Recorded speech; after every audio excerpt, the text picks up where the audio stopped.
Well, welcome back for another week, folks. As many of you no doubt know, we had some pretty wild and wacky weather out here on the 28th. We had 3 simultaneous weather warnings. We had high winds of over 120 kilometers an hour.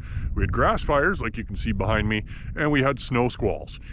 So this fire in particular, I'm at the one here by Claire's home. This one started by a power line blowing over, and of quite a few yards have been burned. It looks like at least a couple houses have been lost. Who knows how many outbuildings, and lots of other materials and trees and so on and so forth. Lots of fence posts, of course, burned off that are going to need replacement. Lots of animals displaced. Fortunately, it sounds like there was no loss of human life, which is very, very good. Luckily, the fire departments did get it under control as quickly as they could with the help of neighboring farmers and colonies with water trucks and cultivators.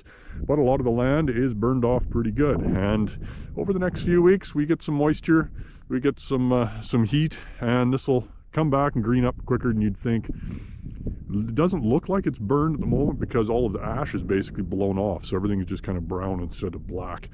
But anywhere there's snow or moisture, you can certainly see some of the ash. Fortunately, later on that day, after the fire got under control, we did get some snow, and that really helped to minimize the hot spots. But yeah, terrible thing, but it does occur every winter in Alberta somewhere. There was also a second fire down by St. Mary's Reservoir, which I believe came off the reserve. And that one was pretty big and pretty fierce as well. Still a few hot spots even a couple days later, even after that snow. There's still a few spots here that are smoking here and there.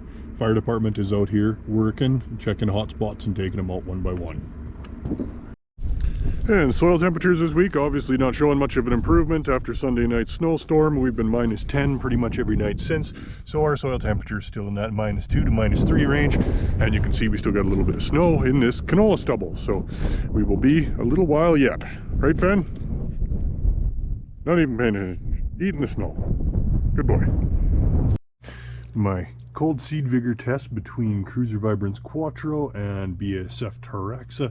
So far, no emergence. These were seeded late last week. I believe it was Friday, and we've had some -10 nights. So soil temperature is pretty low, so I imagine we're not going to see anything yet for a while. Well, it's now Thursday, April 1st, and once again we are windy as all hell. We got a big dust cloud blowing in from the southwest. At least I'm hoping it's dust. It looks like it's probably coming off Mud Lake to the west of Fort McLeod again. Kind of a saline lake that likes to blow when it's dry. As you can see, we got some dandelions here starting to activate. So this would be a perennial kind of dandelion or biannual. This would have been an established adult last year, you can see. And there is some little ones here. These would have germinated in the fall from seed, and they're starting to get going again here too as well. So we are definitely seeing a little bit of activity as the soil warms up. This particular patch of ground, we're sitting at about +2 and 2 inches now. So definitely an improvement from earlier in the week. Here we're in the eroding field here. This was potato stubble from last year. Obviously there's not a whole lot of stubble to hold things together, but there is winter wheat in here. But you can see it is really getting eroded off. Basically that sandblasting action has just chewed it right off and has gone right down to the level of the seeds. There's still some seed here that's ungerminated because it was too dry in the fall. You can see a little bit more here. So not nice to see. Not a whole lot we can do about it though, other than hope the wind dies and we get some moisture soon. Okay, so here what you're seeing is a cloud of dust and ash coming off of where the Claire's home fire was on Sunday. So that is a few miles, probably 10 miles north of me here. And yeah, throwing up a pretty good cloud up there. Here you can see there is a bit of erosion going on out in this corn stubble. Corn stubble isn't quite as susceptible as potato stubble for blowing, but you can still see it has occurred. You can see some drifting going on there. Any of these sandier areas, if we don't get moisture pretty soon, are just going to continue to blow. We could really use a good dump of heavy wet snow or some rain at this point. Well, I think if anything, the county's plan is just making a bigger dust cloud, but perhaps some of the lumps and furrows will help to capture some of the blowing sand and keep it in the field. But we do certainly lose the crop that was here, although at this point the crop is pretty much lost anyways. Well, it does seem like it's starting to have an effect here now where he's done about 10 passes on the west side. There is definitely a little bit less of a dust cloud effect compared to on the other side of the pivot where it hasn't been done yet. You could still see it blowing along the ground real strong there. I mean, it still is here too, but not like it was. So maybe this is working.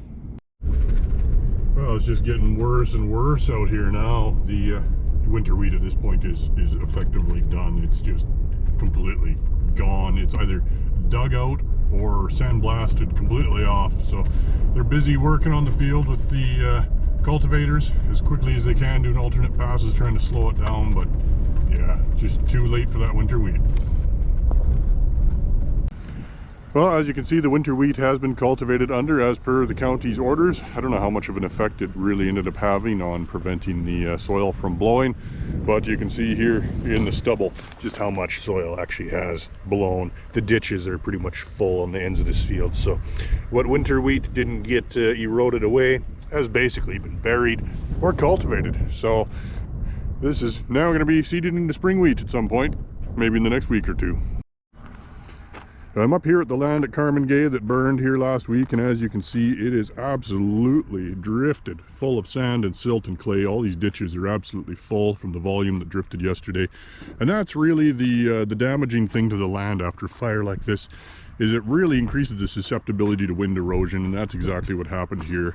And I feel bad for all these property owners here. Not only have they had to deal with the fire and the cleanup from that, but now driving around you can see they're all trying to dig their yards out and sweep all the dirt and dust off their porches. So anyways, that's it for this week. We'll see you next week.